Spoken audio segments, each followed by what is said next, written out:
அதை கேட்க தயாராயிட்டீங்களா? Are you all ready to listen to a story? இன்றைக்கான வேத வசனத்தையும் கதையும் பார்ப்போமா?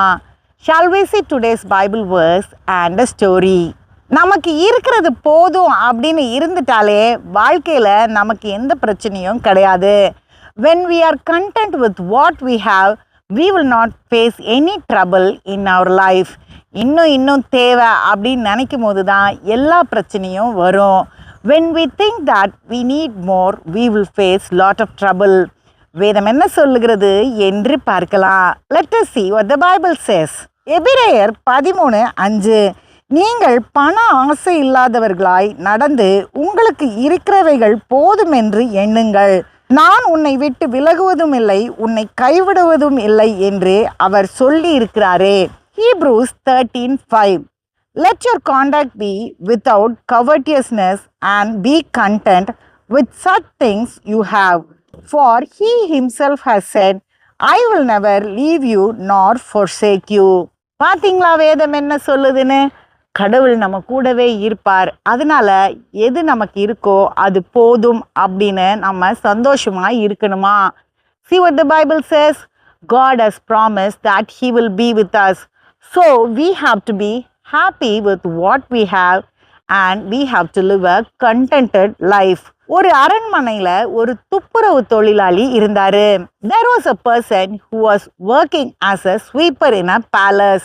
அவன் எப்பயுமே சந்தோஷமா இருப்பான். யாரை பார்த்தாலும் சந்தோஷமா ஒரு வணக்கம் சொல்லுவான். குறிப்பா ராஜாவை பார்த்தா நல்லா சிரிப்பான். He used to be very happy. He will say a happy good morning to everyone. Especially when he sees the king, he used to beam with smile.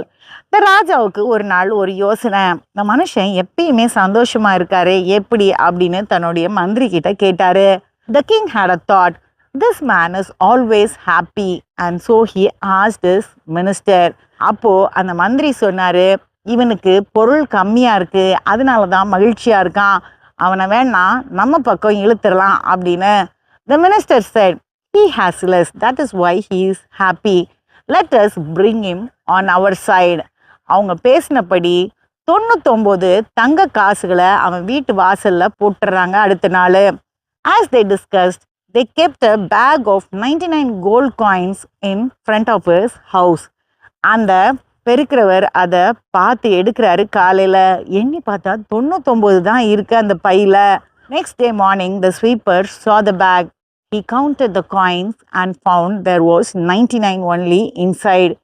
அப்போ அவருக்கு ஒரு யோசனை, என்ன 99 தான் இருக்கு, மீதி 2 என் மனைவி எடுத்திருப்பாளோ, யாராவது திருடிட்டு போயிருப்பாங்களோ, கீழே விழுந்திருக்குமோ அப்படின்னு. The man started thinking, why only 99 are there? Maybe my wife took it, someone has stolen it, or it had fallen outside. இவன் வீட்டையே புரட்டி போட்டு தேடுறான், வெளியெல்லாம் கூட தேடுறான். He turns down his house and searches fully. Outside his house also he is searching. ஒரு மாசத்துக்கு ரொம்ப கவலையாவே இருந்தாரு அந்த மனுஷன் அரண்மனையிலையும். For 1 month he was looking very very sad even in the palace.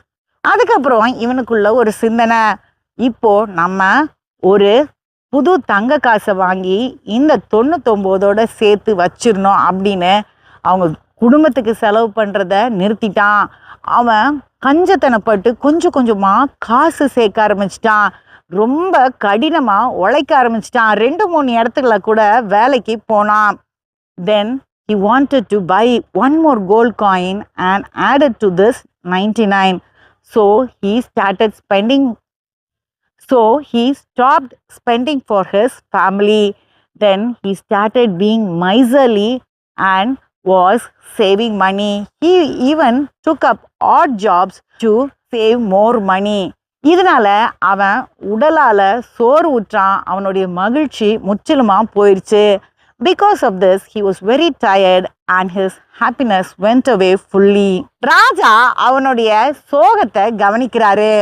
The king noticed his unhappiness. அப்பதான் அந்த ராஜாவுக்கு புரிஞ்சுது, நமக்கு இருக்கிறது போதும் அப்படின்னு இருந்தாலே மகிழ்ச்சி இருக்கும்.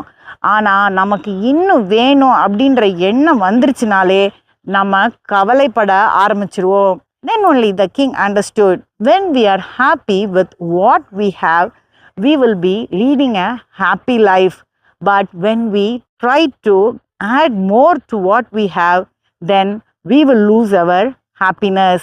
அடுத்த கதையில் சந்திப்போம். Let us meet in the next story.